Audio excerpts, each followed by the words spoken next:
hall before we start.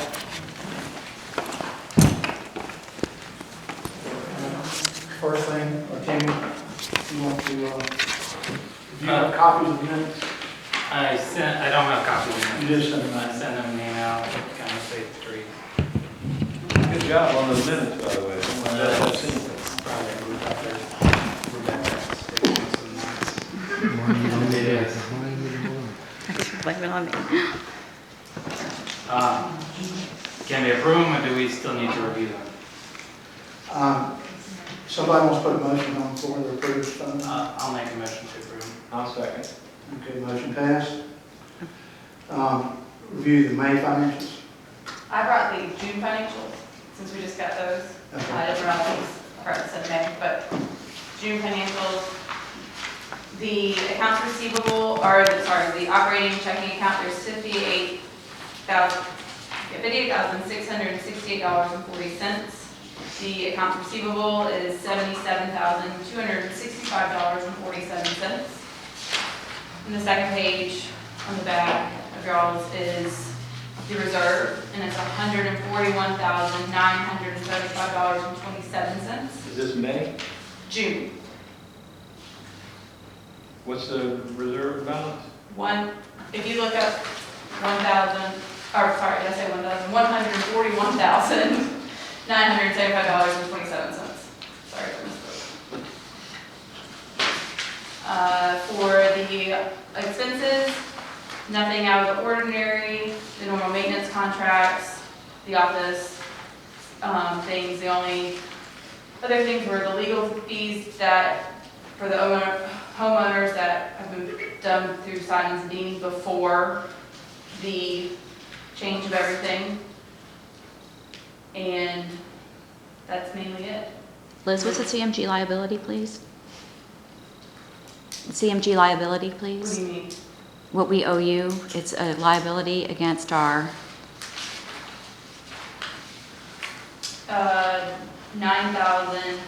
$9,320.98. That's on the first page. Under liabilities and equity. Is it Simmons and Dean or Simons and Dean? Simon. Simon. Simon? It's one M, just Simons.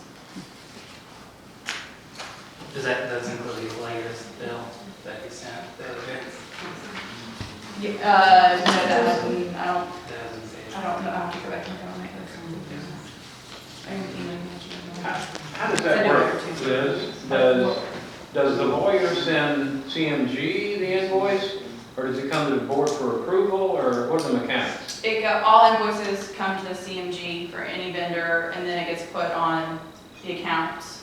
And before, Does CMG automatically pay, or does CMG get the president depends how- or treasurer or some officer to approve the expenditure? previously, the treasurer, Mr. Lucky, was doing them. Okay, Now, I've not been told how the board would like to do it. I've been doing it. you've been doing it. Yeah. You guys had to put someone in charge of that, Yeah. checking the invoices? This is our first one. Second. So, every Tuesday they get paid. So to clarify, And each, 2 months and no one's been checking those? not for the board. That's a problem. Yeah, that's. Yeah, well, I think we actually sent something out, and I believe, correct me if I'm wrong, we sent an email out that said it had to be approved, somebody by the board had to approve before they were paid. I think it went to your boss. I'll speak to Steve about it, but every Tuesday, and y'all get a copy of what's paid and the Right. financials. Well, I think at this point, either myself or Timmy, actually, bylaws call for us to actually sign the checks as well. You'll have to talk to Steve on that one, because I know I don't have anything to do with that. I think it calls for 2 signatures, am I right? Yeah, the president and the treasurer, Right. since we don't have a treasurer, unless we want to elect one today. What we typically do, what we do with Mr. Lucky, is the county will set you up where you can go in to sync. You have that access, and you can go in and view the bills, the accounting register, all that, and be able to, Okay. it's just every Tuesday we approve them. Well, I think moving forward, just to make sure that myself or our team reviews those Okay. prior to anything being written. Do you guys want to maybe appoint a treasurer, so there's a formal point of contact? Well, we're going to, but I think we're going to do that next month. Okay. I'll send y'all an email. I'll get you with accounting, because they do all that setup. Okay. That's fine. Could you, until, in the meantime, just ask them to not cut any checks on behalf of I our haven't, HOA? I haven't done anything Without this week, approval, okay. yeah. So, I just won't approve anything tomorrow. Okay. Or- I can come over there tomorrow afternoon sometime if you have, if somebody has a few minutes. What time? 3-ish. Could you, Wait, I have a 3 o'clock meeting tomorrow. It would have to be either. or we could do it Wednesday. Let's do doesn't have Wednesday to be morning. that. I have meetings all day tomorrow afternoon. What time Wednesday? Say 10 o'clock Wednesday morning. That should be fine. If, not, I'll let you know.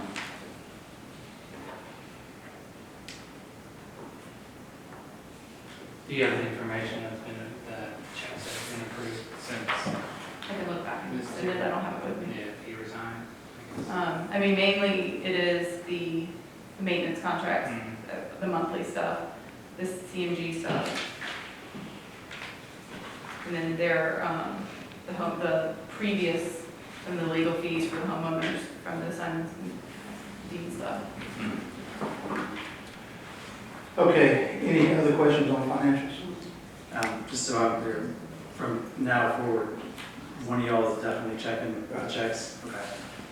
Thank you. Would you like the financial committee report right now, or would you prefer that under old business? Sorry. Would you like the financial committee report right now, or do you want it under old No, business? go ahead and do it. Okay, I'm going to start with the $10,000 vanishing accounts receivable that was taken off our book in May of 2016. That was for a lawsuit that was filed against a person who lived in Turnberry. And basically what I've found, I went ahead and called the attorney's office, and the attorney who actually did this case was not there, but they were able to pull their The records. attorney for the For us, defendant? no, for us. The attorney for us, his name's Kevin Mims, was no longer at Young Clement Rivers. So I called Young Clement Rivers, and they pulled and found out that there was a settlement reached in July of 2007, where this individual would pay the homeowners $10,000 when he sold his house. Then in January of 2008, there was an email sent from Southeastern Management Company. Now on this board sat Karen Coley, telling them to cease and desist all work on this.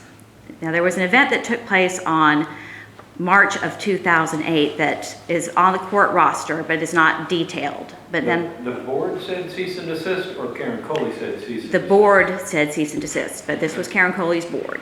And I'm bringing that up for a reason, okay? Alright, so, okay, in March there was an event that I'm not able to trace right now. And then in August of 20th of 2008, it was dismissed. This individual sold his home in January of 2016. The Liz Pendens that had been against there had been dismissed. So basically, even though we had a judgment, there was nothing to trigger not to sell the house and pull the money. So I went ahead, and that was all the information they had, and I found Kevin Mims. And I called him, it was very late Friday, so he hasn't had a chance, but we had a very good discussion. He basically said he would not have dismissed this, obviously, without being told to dismiss it. He's going to pull through his files. And went ahead and I called up Southeastern Management next because they were the ones that were the senders of said email. And That's the management company prior to Marshland? yes. And basically, they are no longer in the HOA business. They just do commercial and rental properties. Their president's out of the office, but they are going to call me back because they're going to check for any hard copies or soft copies that they have relating to this. I can tell you that I don't have any of the mortgage information, but when the house sold to this gentleman in 2003, mid-2003, it was clear of any encumbrances. It sold for $132, and when he sold it in January, it sold for $173. So there was $41,000 showing profit on here. It doesn't mean he didn't have a second mortgage or something, but it looked like there was profit that we could have actually collected against. And I went ahead and had my mother-in-law pull through her records. The first time that we actually raised our dues to $200 was in 2008. So this also came in under Karen Coley. So all this is just one of the oddest things I think I've ever seen. ordering someone to cease and desist and then dismissing a standing judgment. And it just makes me a little suspicious. I mean, you have to sit there and go through all the scenarios that, you know, maybe somebody got $1,000 to make a $10,000 problem go away. What I'm gonna end up doing if I don't hear from Mr. Mims by Wednesday, because again, he didn't get all this until very late Friday, is I'm gonna go down to the court and I'm going to talk to the clerk of court and see if I can find out what happened in March of 2008. Because, you know, some event happened there that suddenly triggered a dismissal in August. But basically, it doesn't look like the association collected any money on this. And if you notice, I gave you the dates of 2003. The Liz Pendens and the original court case were filed in 2006, and this is when you had $100 worth of dues coming, about $105. Somehow or another, this individual owed $10,000 by July of 2007, and I cannot imagine what was going on in those 4 years to justify that kind of money. So, You don't know what the $10,000 was for? no. I did call Mr. McCarty, who is this individual's attorney. I really don't think he's going to talk to me. I think his response is going to be attorney-client privilege, and I can't talk to you, and that's probably quite legitimate.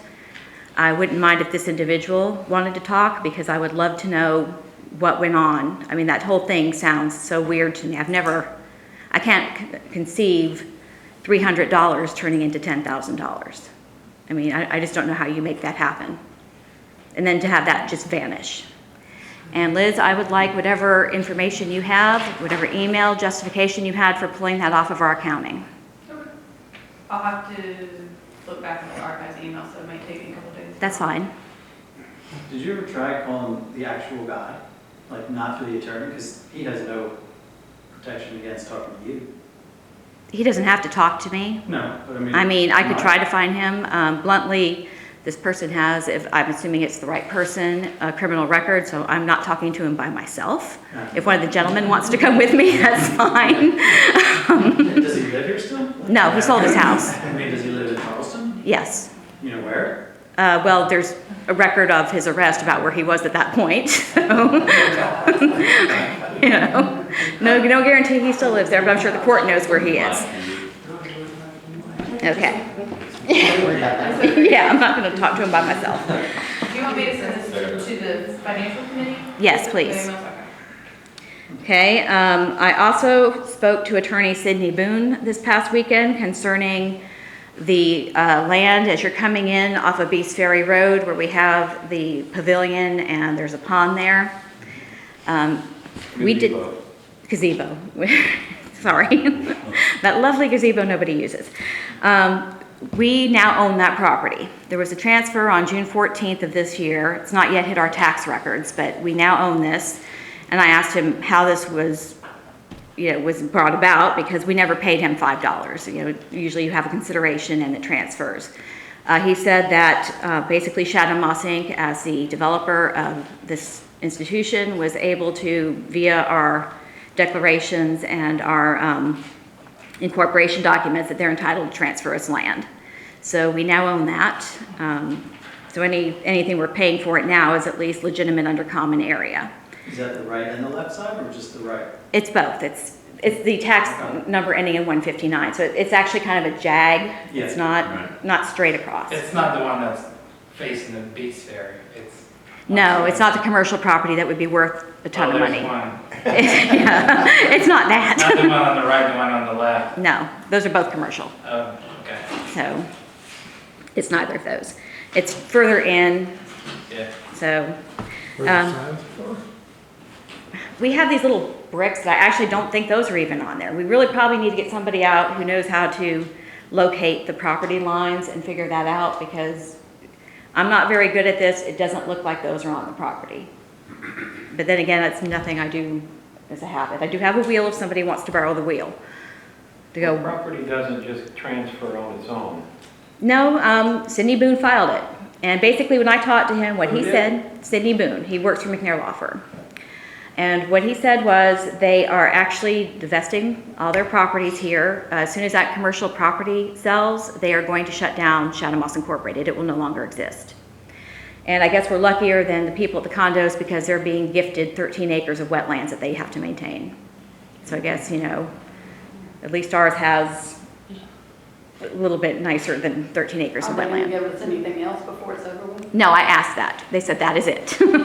Seems to me for it to be legal, somebody have to on the sign. board had to sign for it, accept it, and I can't just believe a transaction can happen without a contract, an agreement between two parties. So They said that they just did it on their own without HOA approval, that's and what I'm that they believing. are legally, Able to Able to do because that. they are the developer, and by the declarations and the incorporation articles and everything, they are entitled to do that. They didn't according to want them. that $5. I asked, the attorney's like, do you want me to pay the $5? I'm like, oh, I don't want to pay it, go ahead. I don't care if they pay it.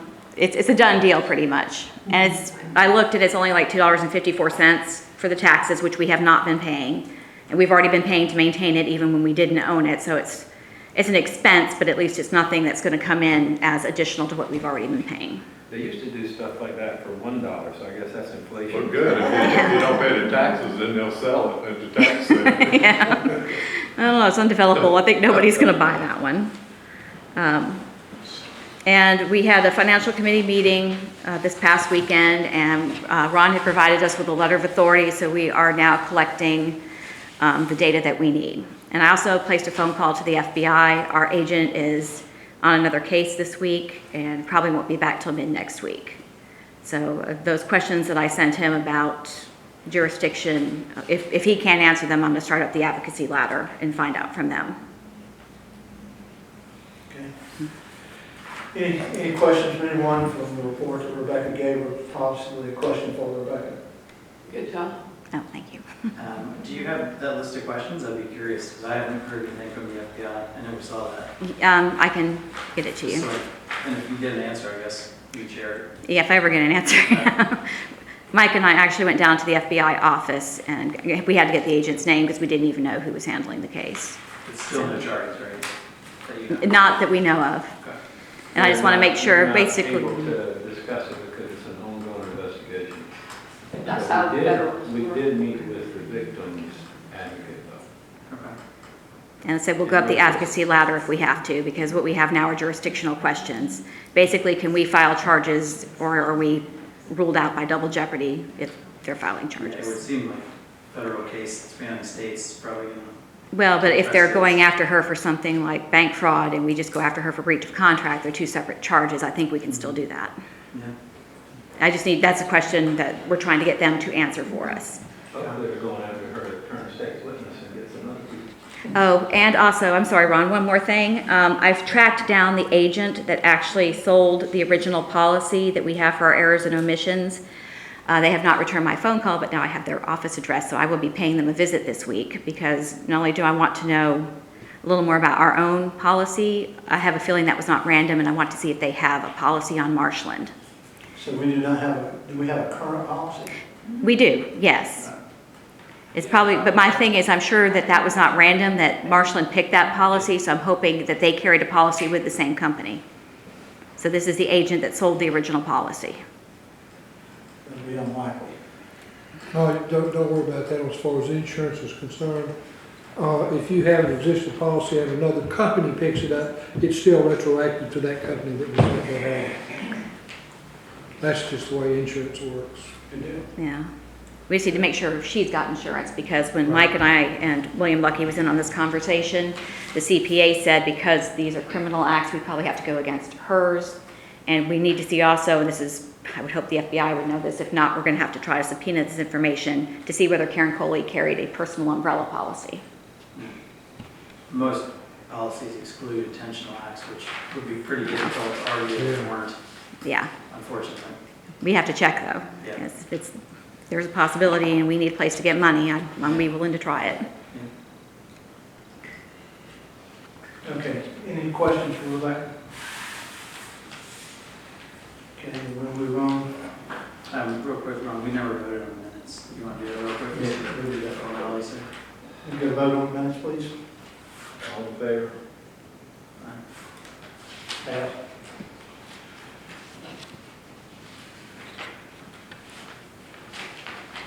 Okay, Artemi, you want to give us an update on the legal activity and attorney transition?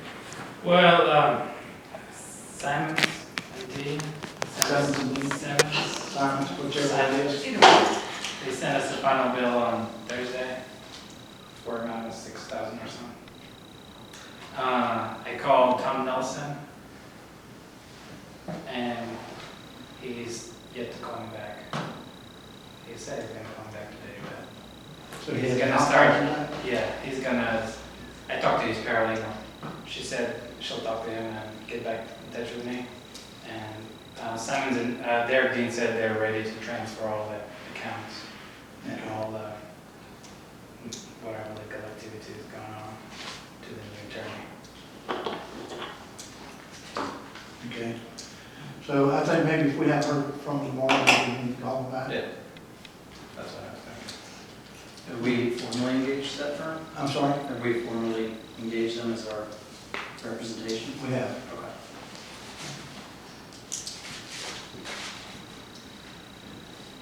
I think there's a lot of scrutiny on the last legal team. And I think it was a good move away from, remove the scrutiny, remove the problems that might have been there. I think there was some things that happened that could have been legal, but I just don't think they were very neighborly. And we're all neighbors here, and we need to act that way. And we need to help each other, not try to tear each other apart. How did we pick that firm? How do we fix it? How did we pick that? I'm sorry? How did we select that firm?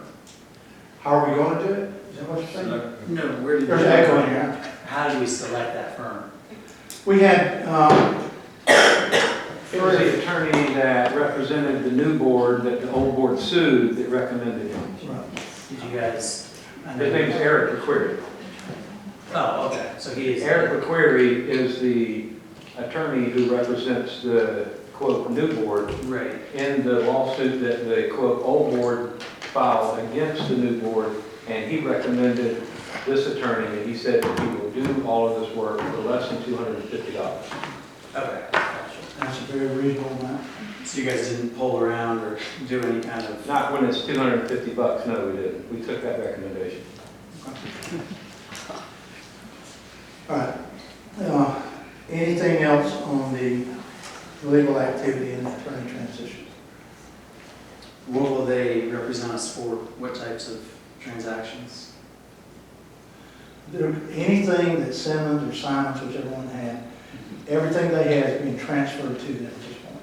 Whatever it was, 100% of that paperwork is being transferred over there. Will this attorney be doing all the transactions with liens, foreclosures? He's getting Ever decided that?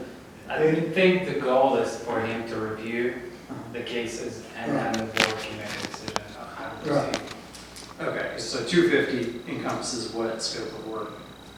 What does that include? We need to probably get an answer to that, so we don't know.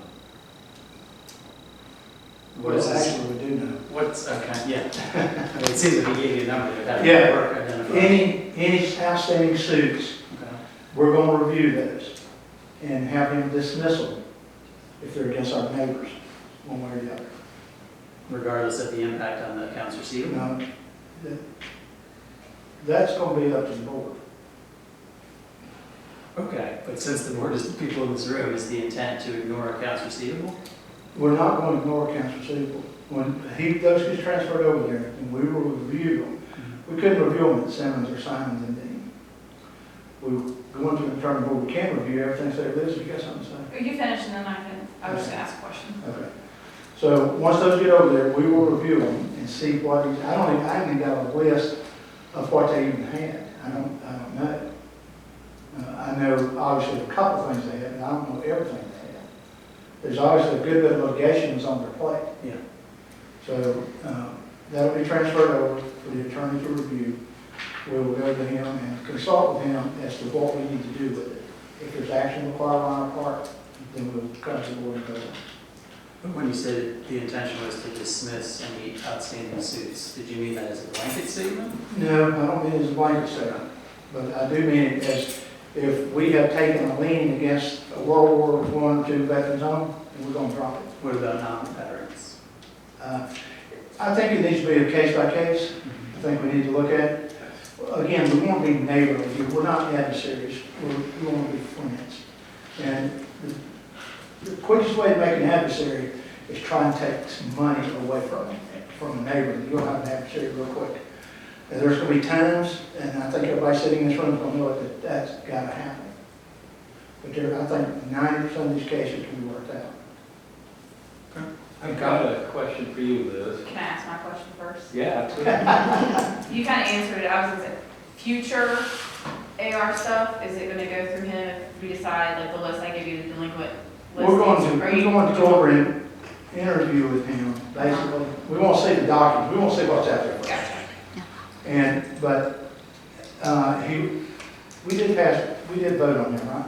Yeah, Yeah, we did. So there was a vote passed, a motion passed Okay. to make him the legal for the board. I just want to know, just moving forward, I'll get the information from him to make sure I have all the stuff, that once the board decides, okay, this person owes X amount, we're going to move forward with lien, so he's going to do all of it. What we're gonna try to do, I'd rather one of us, a member of the board, go to that person physically first and talk to them. And, you know, if they're having financial problems and there's a reason they're having financial problems, I think we need to work with them. No, I mean, a lot of board, it's up to the board to make Right. that decision. I just want to know from where I sit, Right. like what I'll be doing Well, Well- in regards to. we have an attorney filing small claims court. Is that, that active? I mean, if it's already, Back in January. yeah, if it's already been taken to given to the attorney, then yes, those are, but I haven't sent anything since then, I don't believe, because the board has to tell me Okay. to do that. I don't. I just, oh, I'm sorry, you finish. You didn't, Mike said he had a question for me. Oh.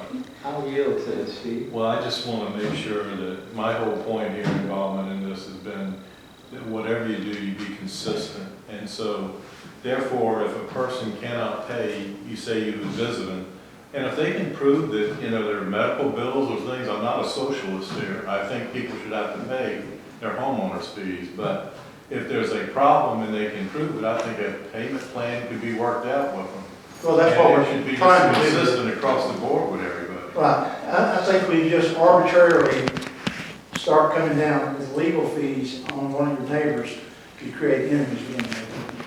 It's a lot better to work with that person, and when I say person, it's people. Because there's going to be several of these cases coming out throughout the And they're year. going to be processed through small claims court, right? That was the goal. Okay, back in January. that makes it a lot better. Yes. Yeah, we don't want, I mean, any of us in this room could fall in hard times. I mean, any of us. I mean, I had cancer in 2008, and trust me, I was out of work for a year, so I know what hard times are. But, you know, I'd say God delivered me from it, and I'm sitting here today, but we all know that each one of us can fall in hard times, and we do, our neighbors need to help us. I mean, we need to help people that need help. If somebody is just, because they're bullheaded or hard-headed and don't want to pay, then we'll have to take them a small claims court. I mean, that's just the So way it is. are you going to skip the lien process and go straight to small claims, or go through how the documents line up? We're going to vote on that. Or decide, okay. What do you do currently? Our process across the board for any community is after the 90 days, the 100 days, lien can be filed. And then after, I believe it's 120 days, you can do small claims court. But it's up to the board on, right? Right now, it was voted last year sometime at $350 do the lien, and then I think $750 do small claims.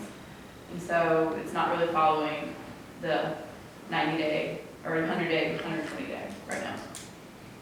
I have a motion that I'd like to make. I don't know if now's the appropriate time. Is it okay to make a motion now? Is it on old business?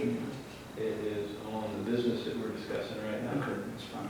I'd like to make a motion that we exempt from having to pay homeowners dues anyone who can prove that they were a veteran of World War II who has lived in this neighborhood for at least 25 years.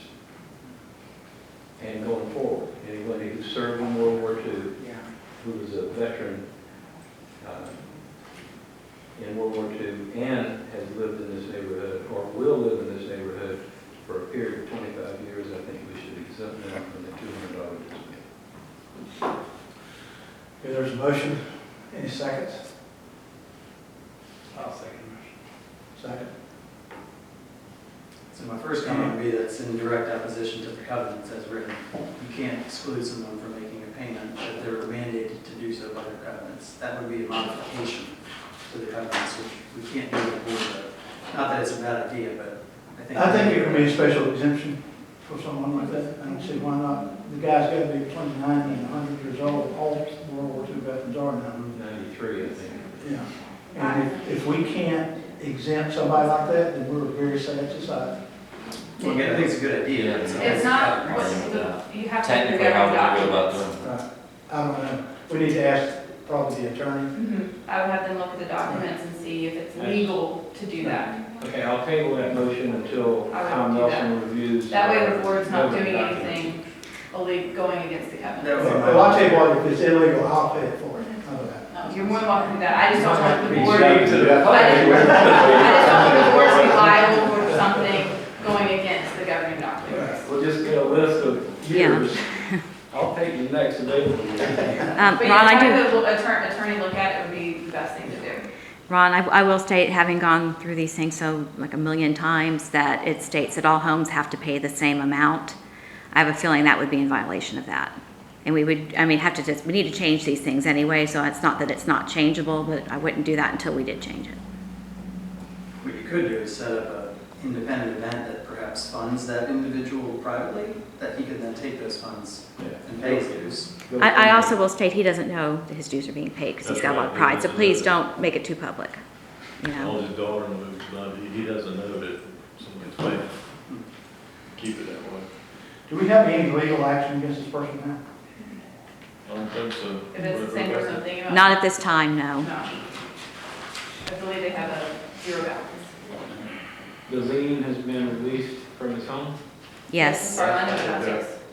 The second time, yeah. Yeah. it has been released. And he didn't have to pay for the lien to be released. Well, that's great, since it should never have been filed. I didn't file it, I'm just letting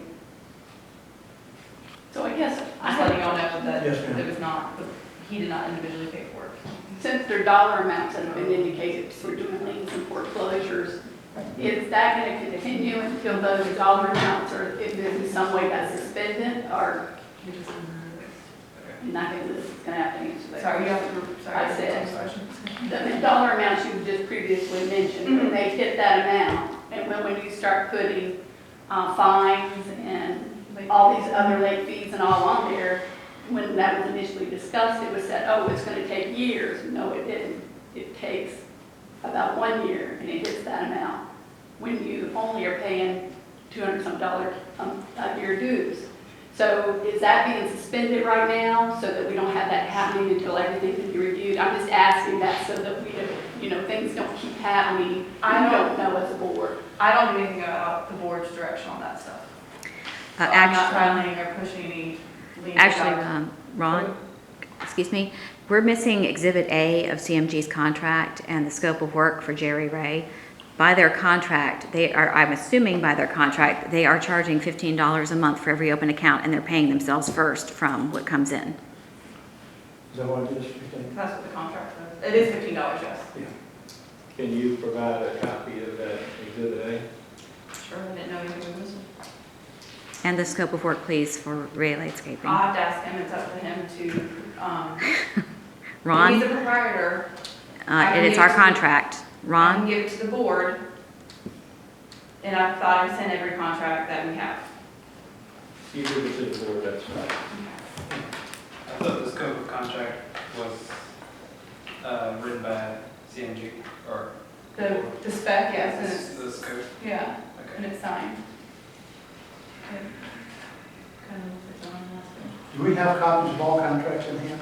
I What just- are we missing? we're missing Exhibit A from CMG. Okay. We are That was missing, the one that was in Steve's off, or safe, or whatever, I don't know, requested it. I did email it, I did email the You did? I didn't. contract, I sent it to the whole board. but it's missing Exhibit A. It's missing part of the contract. Did It's a partial contract, it's missing Exhibit A. Okay, and we don't have, inside the contract for Ray Landscaping, it references the scope of work, which is missing from there as well, so we actually don't So you know. just need the specs? Yes, and the pond contract is from last year and is unsigned. It wasn't a valid contract last year, and there's nothing currently for 2017 Signed by who? by the board. Nobody signed. It was just a 2016 contract.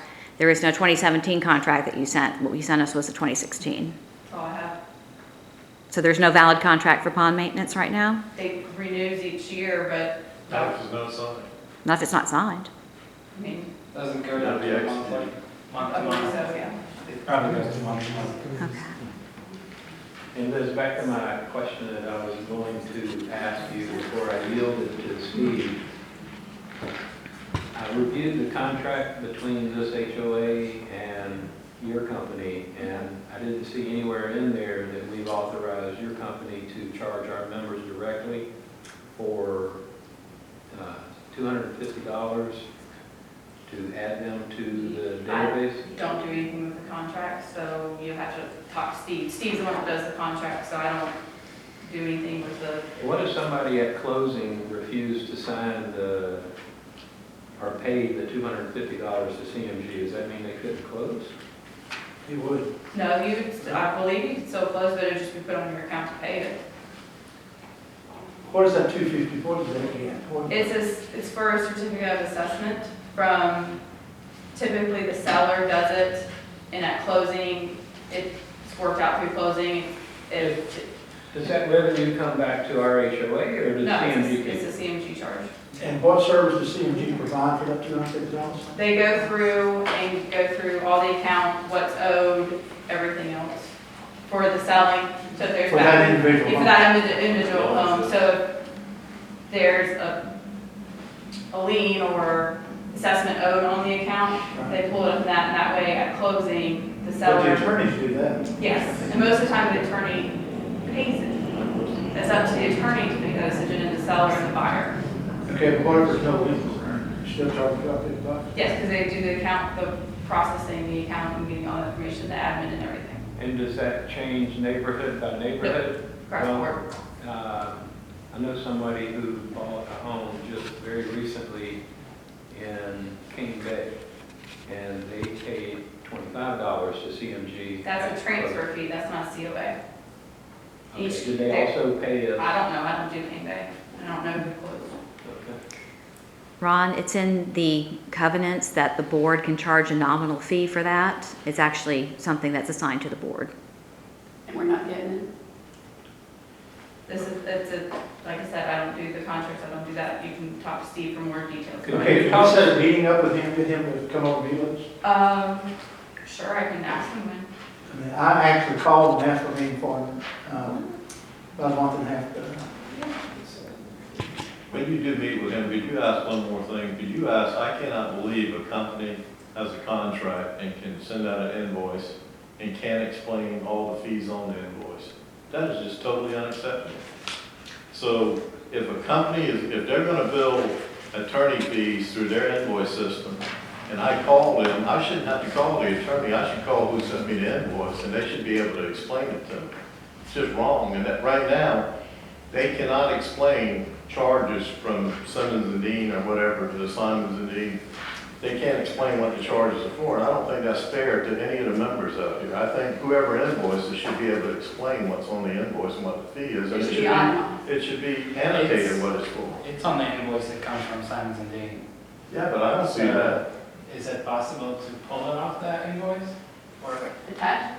The CMG invoice comes to the member, not the lawyer. So are you saying that the vendor bills that come in from Simmons and Dean or Simons and Dean, they're just getting entered as like a one-line They item get- in they their get- system? On the, Yeah. Not you're talking itemized, about on not the for line. statement. Yeah, what you Yeah. send to the homeowner. I got you. Yeah, on the It's a statement, it one-line just, item vendor And you bill. can't, entered and you into call their them, system. and I got you. yeah, they don't Just the know. amount, legal Right. services, something I like. mean, the that. homeowner Something. interfaces with I got you. should be with the homeowners association, not the attorney. Sure. There's also this matter of a $600 fee, and I don't know if this is a Middleborough thing only, but if somebody submits their building design. are you talking about for the architect? Yeah. It's $400 for the architect. There was a $600 fee that someone paid to Marshland, and then Marshland said, sorry, we can't talk to you because we're under FBI investigation. And this guy said, you know, I've got to build a house because I've got a construction loan. And, oh, they referred them to you. And you said, call Tony Hunt. He's an architect we've used. Does Tony get all that $600 or does that? I don't actually know how you might. I can tell you how it works now with the architect we have, because Tony Hunt is no longer doing it. Red Iron Architects is the one that we got, and it's $400 in the money, the homeowners paid them directly for their work to approve the plans. Because this guy paid $600 twice. So I don't know I'm why. not thinking HOA. Tony's not an architect unless he did a home-based school architectural course in another. He's You're an kidding. engineer. I know he was. Yeah. Because But he- But Emma Schreiber, it's But my Red question Iron is, Architects. does the contractor that we hire keep that $600 or does it, okay? Yeah, the vendor keeps that. That's- So he get paid. CMG has a So contract we with the always architect. use- Make sure No, that the they meet board the has- guidelines. The HOA has one, and it goes, she bills them directly, it doesn't even come, we don't bill them through CMGs, the architect bills them directly. And that's the way it was set up when homeowners started coming to say, hey, here are the plans. And so we got a new architect, I went through 3, the board agreed on it, and then that's how we got Emma. Would you agree if somebody paid it twice that they should get half of it back? I mean, I'm not that vendor, so I can't say, I mean, I don't see why you have to pay it twice, but if he went through Red Iron and didn't pay 600, He So I didn't don't go through Red Eye. then I don't know who, I can't speak for that vendor, Okay. or that whole process, because it was before my time. Does the architectural committee see the drawings before they forward it to the, Red No. Iron? No, they haven't, because Middleborough has about, a packet about that thick that they have to Yeah. go through. I mean, I can send it to them if they want to, but it's a lot of stuff to go through. is this a Middleborough only thing? Okay. Because that's It where is. all the new homes are built, right? Well, we've had a few, because I know, I was talking to Bijan, who's going to build on the corner. There, from what we found, that there's no other standards like that that have to go through the architect. Middleborough's the only one. So the standards remain solely from Colbert. Yes, ma'am. There's 2 lots left, right? So, 'cause I think when we first started doing it, it was 5. Yeah. There's more than 2. There's some that are privately owned, but they haven't been built on yet, so I would assume they haven't submitted their architecture fees. So, And those standards are up online, on the website as well. That's actually pretty reasonable, $400. And some of the subdivisions, one I'm dealing with is 3,000. They get really crazy. Kind of weird. So I would go pay $400. No question. Okay, anything else on, old business? Nothing? Everybody satisfied? Okay. We have a motion to close old business. So, Oh, Yes, sir. I have a question. I'm on 6 Ripple More Lane for last 21 years. Your CMT, Yes. I called them 2 times. I sent them 2 letters. Now, nobody cleaned that pond back there. And the heavy rain, you can go see it, right now, all the debris come to my lot. So my question to anybody is, who is the responsibility to clean that pond back there? we're looking into that actually. Okay. The city. Yeah. No, not a city, I got a, Yes, it is. It's not owned by Shadow Moss in no which way. It's a canal through there. You have an easement. Half of your property runs into that pond on both sides of that. And then there's an easement in the middle.